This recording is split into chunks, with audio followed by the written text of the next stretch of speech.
Salut les crafters, bienvenue sur Corsicraft. Aujourd'hui petit bivouac en solo dans un massif que je connais plutôt bien mais que je pratique habituellement en hiver pour aller skier, du skating. Aujourd'hui voilà, on va faire une petite balade sur un sommet donc qui est au-dessus de Pontarlier, la ville de Pontarlier, au niveau du Grand Taureau, qui se situe à environ 1300 mètres d'altitude. Donc la nuit risque d'être un petit peu fraîche. J'espère que j'ai prévu ce qu'il faut. Sinon ça va être compliqué. Mais je vous invite donc à regarder cette vidéo, à regarder un petit peu les paysages et à regarder cette sortie. Je vous remercie, à tout de suite.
Alors petite particularité quand même ici, du moins difficulté, c'est que on se retrouve sur un massif qui est extrêmement pentu.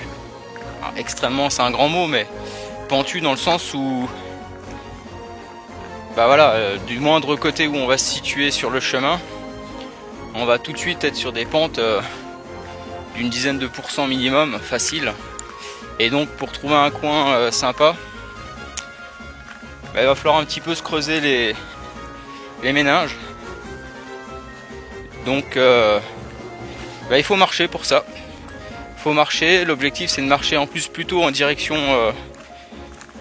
de l'est, pour essayer d'avoir un coin qui me permette d'apprécier le lever du soleil. C'est pas gagné, mais si je peux en trouver un, bah, je prendrai volontiers. On continue la petite marche et on se retrouve d'ici quelques instants.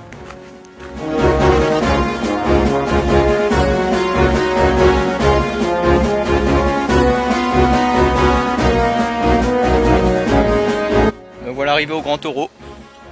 Donc on peut dire que on a réussi à prendre le taureau par les cornes.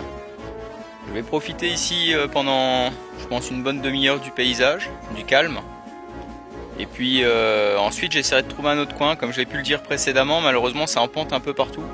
Alors c'est vrai qu'avec le hamac on peut se poser malgré que ce soit en pente, mais j'aimerais bien un petit coin quand même plat, et je vous assure que vous verrez peut-être 2-3 images, mais c'est pas possible de trouver un coin plat, donc je vais redescendre un peu plus bas.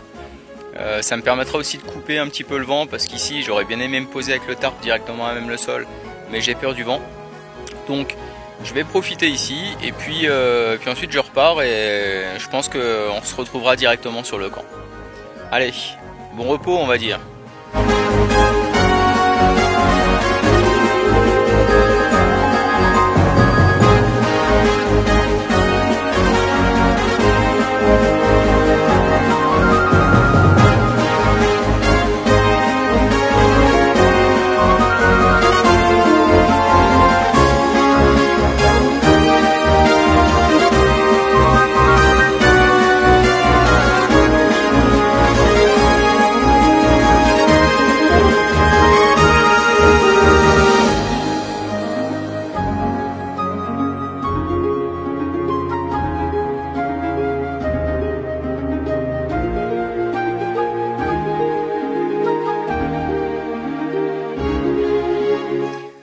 Bon voilà, je crois que je viens de trouver mon petit coin qui me paraît plutôt sympa. Alors je suis en lisière de forêt, mais c'est plutôt plat.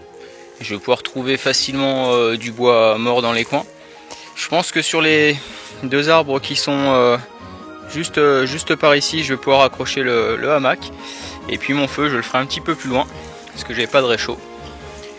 Donc voilà, c'est parti, il reste plus qu'à monter le camp, et à préparer le bois. je pense que vu le bruit des cloches, il sera même possible de croiser des vaches. Allez, c'est parti pour le montage du camp. Voilà, il est 8 h, le soleil est en train de se coucher tout doucement, le camp est terminé, là le feu est allumé. Donc ce que je vous propose, c'est tout simplement d'aller visiter mon camp, mon petit bivouac d'une nuit. Donc on se retrouve tout de suite.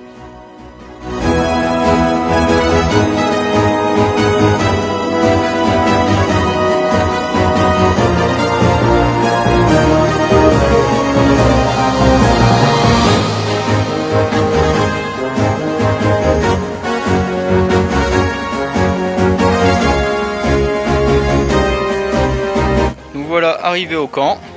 Donc le feu, finalement je l'ai mis devant la pierre, ça me permettra de pouvoir m'asseoir gentiment. Et si on regarde à droite, il y a mon hamac, donc avec le tarp, qui est un petit peu à l'écart du feu, mais qui est plutôt bien caché. Donc une fois que j'aurai des bonnes braises, je pourrai commencer à préparer la cuisson de ce que j'ai apporté. Donc aujourd'hui ça sera riz basmati traditionnel avec saucisse de morteau. Allez, on se retrouve tout de suite. Allez, on approche des 8h30, donc pour moi ça va être l'heure de me reposer un petit peu, le temps que la saucisse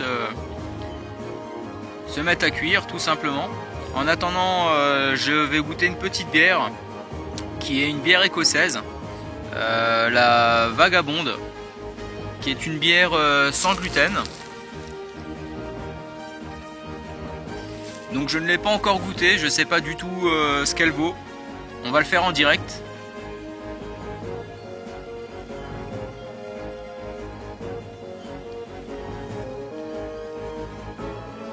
Elle est vraiment pas mal. Elle a un léger petit goût fruité. Des notes de fleurs un petit peu. Ah, franchement je suis surpris. Pour une bière sans gluten, je m'attendais pas du tout à ça. Ah non, franchement,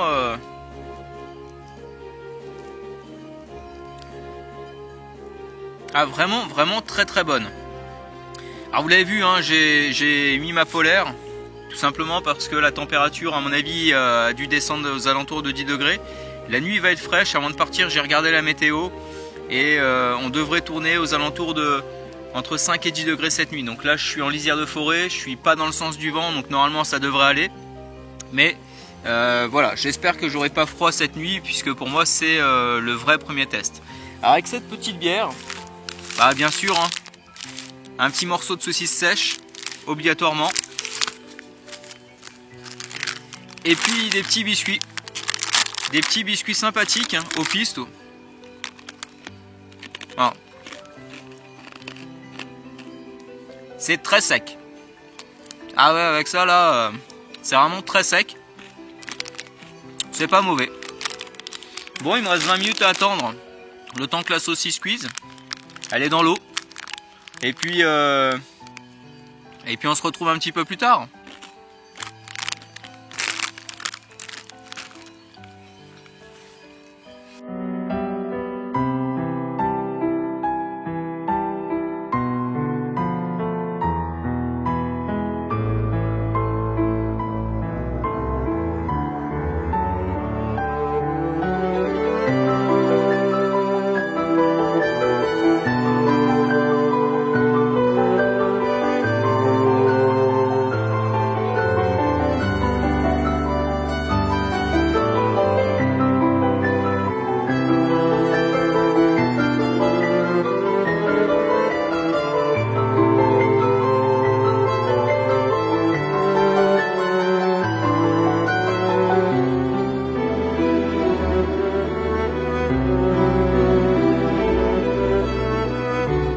Alors maintenant que la saucisse est cuite, je vais faire cuire le riz directement dans l'eau de la saucisse. Ça va parfumer comme ça le riz.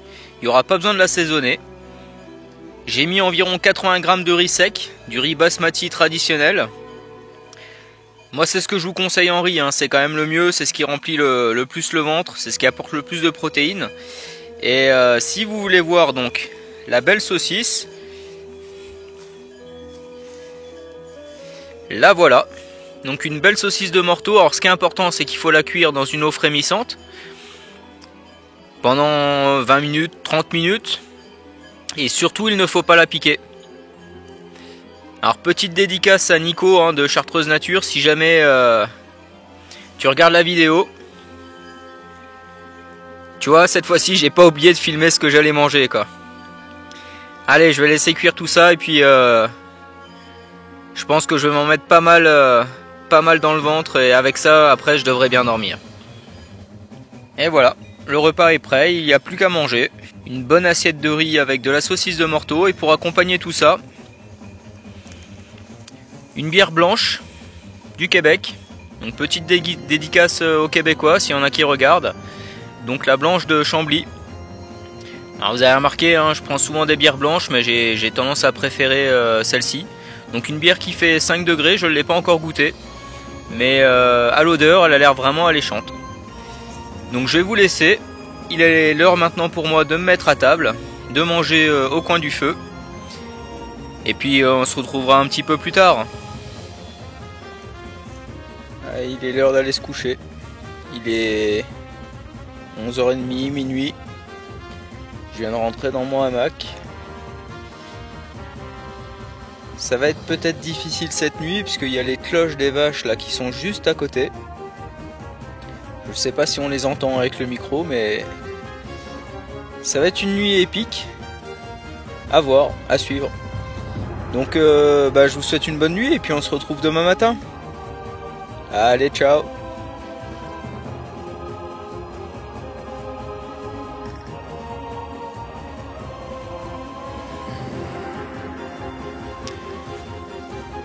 Salut les crafters, voilà, c'est l'heure de se réveiller. Il est 7h40. J'ai pas eu froid de la nuit. Première nouvelle, j'ai vraiment pas eu froid alors que je m'étais équipé, j'avais gardé ma polaire, j'avais un vêtement technique. En plus, j'étais dans mon drap, mon sursac en soie, donc nickel au niveau de la chaleur, là vraiment, pourtant on sent qu'il fait froid dehors, mais vraiment bien. J'ai pas entendu les vaches, mis à part en me couchant, et après elles sont pas revenues. La nuit était un petit peu quand même agitée, hein, en gros je me suis réveillé 7 fois, là j'ai regardé mon tracker, je me suis réveillé 7 fois, j'ai dormi en sommeil profond 4h40 et en sommeil léger 3h40, ce qui est plutôt raisonnable. Par contre j'ai été réveillé au cours de la nuit pendant les 8 heures, au moins 1 heure de temps, un peu moins d'1 heure de temps, si je peux je vous mettrai le petit suivi graphique. Ce qui est pas forcément habituel, d'habitude je dors en sommeil profond et moins profond on va dire en sommeil léger, à peu près les mêmes choses. Mais c'est dur le matin hein. Mais au final je me réveille pas autant quoi. Voilà. Donc là pour moi maintenant ça va être un petit réveil musculaire, gentil. Préparer le petit déj, manger quelques petits biscuits, se réhydrater et puis ranger quoi hein. Voilà, maintenant il va falloir ranger, faire en sorte de cacher notre passage et puis on sera prêt pour rentrer. Allez, on se retrouve tout à l'heure. Et voilà les crafters, c'est fini pour aujourd'hui. Je viens de finir de ranger mon sac. Je viens de prendre mon petit déj, donc un petit thé avec des biscuits. Et puis je viens d'éteindre le feu et de cacher ma présence ici cette nuit. Le but c'est toujours pareil, c'est de faire en sorte que on soit le plus discret possible. Maintenant pour moi il est temps de repartir. Alors j'ai regardé aussi le nombre de kilomètres que j'ai fait hier. J'ai fait une petite balade aux alentours, mais j'ai fait pas loin de 13 km en tout, entre 11 et 13 km selon la longueur des pas que j'ai pu faire. Donc ça fait une belle journée hier, une nuit qui était plutôt reposante. J'espère que cette sortie vous aura plu, que ce petit bivouac solo vous aura plu. Et je vous donne rendez-vous à une prochaine vidéo, certainement d'ici quelques semaines. J'espère pouvoir prendre un petit peu de vacances. En attendant, je vous souhaite à tous une bonne rentrée. Et surtout, si la vidéo vous a plu, N'hésitez surtout pas à mettre un petit pouce craft et à vous abonner pour recevoir donc d'ici quelques semaines la prochaine vidéo. Merci à tous de me suivre et à bientôt.